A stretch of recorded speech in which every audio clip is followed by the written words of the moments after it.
রাধে রাধে বন্ধুরা, জন্মাষ্টমী তো চলেই এলো। তোমরা সবাই জানো যে শুক্রবারে রাত্রেবেলা জন্মাষ্টমী পড়ে যাচ্ছে আর শনিবার সারাদিন থাকছে।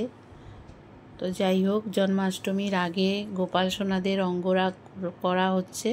দুদিন আগেই করা হয়েছে, কিন্তু ভিডিওটা এডিট করা হয়নি বলে তোমাদের কাছে আমি পোস্ট করতে পারিনি। দেখো, সব গোপাল সোনাদের অঙ্গরাগ করানো হচ্ছে।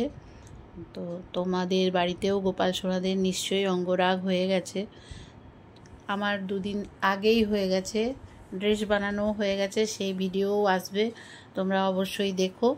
আর গোপাল সোনাদের ড্রেসগুলো কেমন হয়েছে আর অঙ্গরাগ কেমন হয়েছে অবশ্যই বলো বন্ধুরা। দেখো, ছোট্ট কপুর অঙ্গরাগ হয়ে গেছে, দুজনেই অঙ্গরাগ করে নিয়েছে। আর বাকি আছে রাধা কৃষ্ণ আর গোপাল সোনা।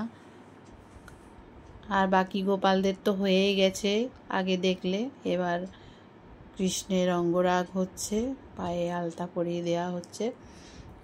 এই রাধা কৃষ্ণর বিগ্রহটা অঙ্গরাগ হয়ে গেলেই মোটামুটি কমপ্লিট হয়ে যাবে। আর ড্রেস পরাবার পর কেমন লাগে অবশ্যই তোমাদের দেখাবো।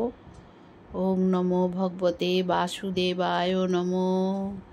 কেমন লাগছে দেখো, আস্তে আস্তে রাধারানী আর কৃষ্ণের অঙ্গরাগ হচ্ছে। ফাইনালি লুক কেমন লাগে তোমাদেরকে অবশ্যই দেখাবো। তোমরা ভিডিওটা দেখতে থাকো, কেমন লাগছে রাধারানী আর কৃষ্ণকে অবশ্যই বলো। আর বড় ভিডিও করার জন্য একটু সময় লাগে, তাই অনেক লেট ভিডিও দিলাম।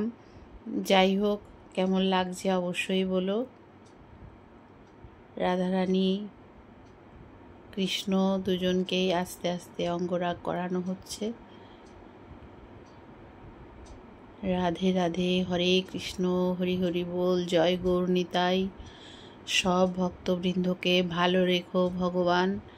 কার হাত দিয়ে যে ভগবান কি করিয়ে নেয় বলা খুব মুশকিল। যাই হোক, আজ খুব আনন্দ লাগছে। আমি নিজে সত্যিকারেরই অঙ্গরাগ করতে পারি না।